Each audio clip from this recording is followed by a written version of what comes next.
O Bitcoin está numa zona de preço decisiva. Será que vamos ter mais quedas? Será que a gente vai conseguir um leve respiro para os próximos dias? Essa é a hora da decisão.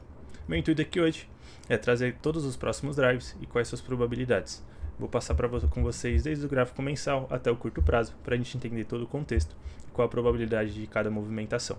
Meu nome é Cauê, bem-vindos ao Crypto Daily de hoje. E já logo de cara, iniciando pelo gráfico mensal, o Bitcoin, depois de negar o rompimento aqui da zona do nosso topo de agosto de 2022 e também da nossa média móvel exponencial de 12 períodos que segurou o preço aqui em fevereiro, parece estar ensaiando uma correção.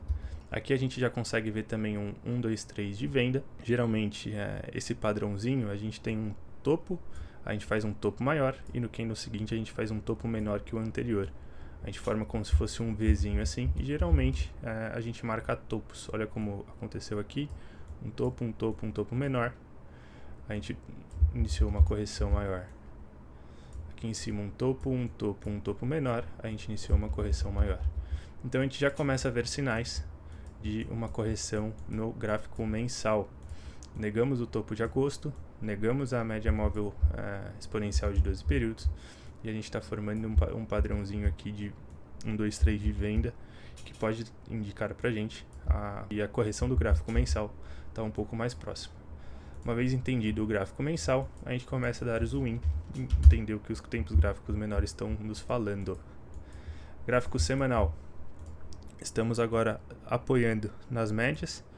A média de 12 períodos e a de 26 estão segurando o preço aqui, e junto com essa zona de suporte, que foi o nosso fundo local aqui entre a primeira e a segunda semana de fevereiro. Já engolfamos toda essa alta que a gente teve na segunda semana, 3 semanas consecutivas de queda. E olha como essa zona é importante pra gente. Aqui foi resistência, o preço não conseguiu romper, desceu. Aqui a gente não conseguiu romper com confirmação, descemos. Aqui foi suporte, aqui foi resistência. Então estamos trabalhando numa zona de preço muito importante e se apoiando nas EMAs e nesse fundo anterior. Aqui é uma zona bem decisiva. Caso a gente perca, a gente vai ver pode ver uma correção um pouco mais forte já. Ou caso a gente segure, a maior probabilidade é que a gente tenha um repiquezinho para formar um topo descendente, dado toda essa movimentação de baixa que a gente teve. Então, olhando o gráfico semanal, a maior probabilidade é que a gente estabeleça um fundo, um topo menor do que o topo anterior dentro dos 25 mil.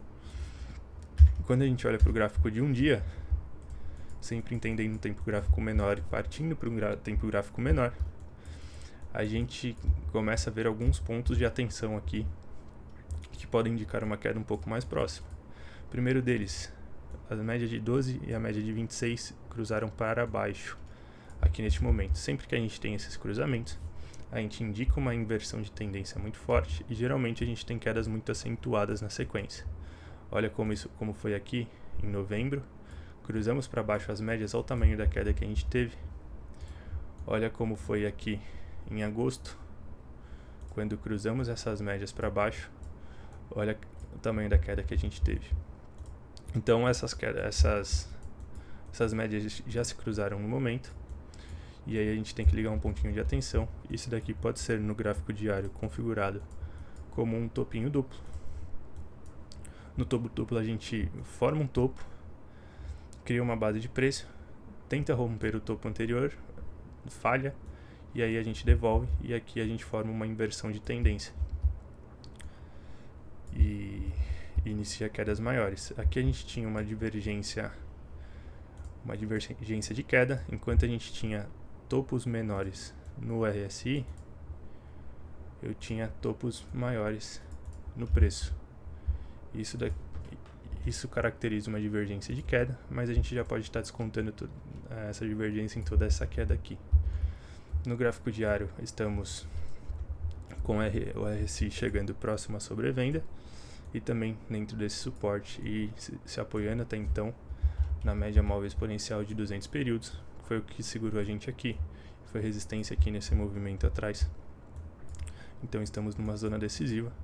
Caso a gente perca aqui o suporte dos 21.300, a gente aciona esse padrão de topo duplo e inicia uma correção maior, que vai nos trazer aquela correção que a gente estava falando no mensal.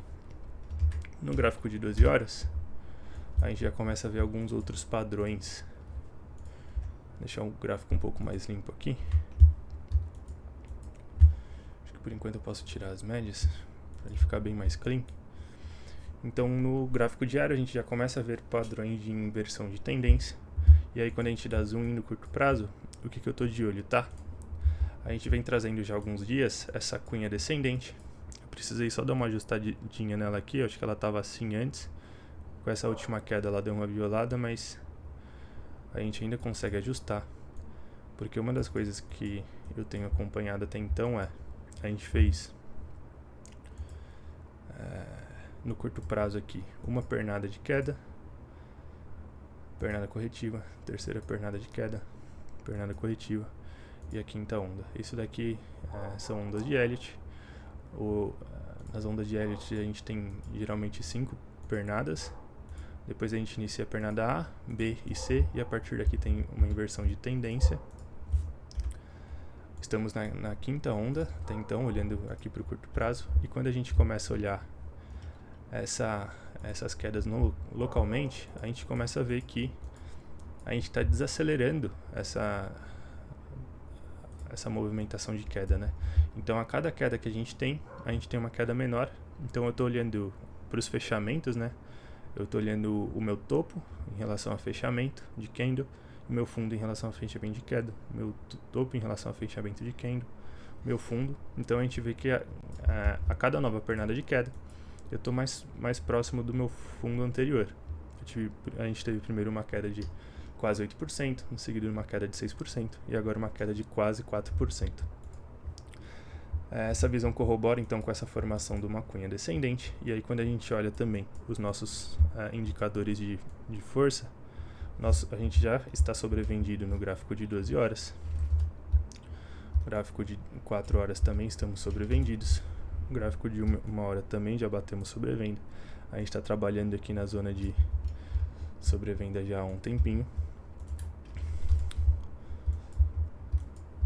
E além dessa cunha, também é possível que a gente enxergue este canalzinho de baixa, e aí a gente limpa um pouco dessa sujeira, desse falso rompimento de topo aqui. A gente tentou acionar um pivô, não conseguiu, mas olha como essas linhas ficam pertinentes, né? Então eu tenho uma resistência muito clara aqui em cima, vem segurando o preço. Quando a gente olha para a linha média do canal, olha como ela foi suporte em toda essa zona aqui, olha como foi suporte aqui e olha como serviu de resistência. E a mesma coisa para a linha de baixo. A gente tem uma linha muito clara de suporte de preço aqui. Ambos são padrões que tendem a romper para cima, né? Então canais de baixa tendem a romper para cima, assim como cunhas descendentes também tendem a romper para cima. Dando zoom ainda em tempos gráficos menores, trazendo aqui essa cunha no gráfico de 1 hora, aí eu vou dar um zoom mais nessa última movimentação de queda. Aqui eu já tenho uma divergência muito grande de bullish, de touros, né? Então enquanto eu estou fazendo fundos mais altos aqui no meu RSI, eu estou fazendo fundos mais baixos no preço.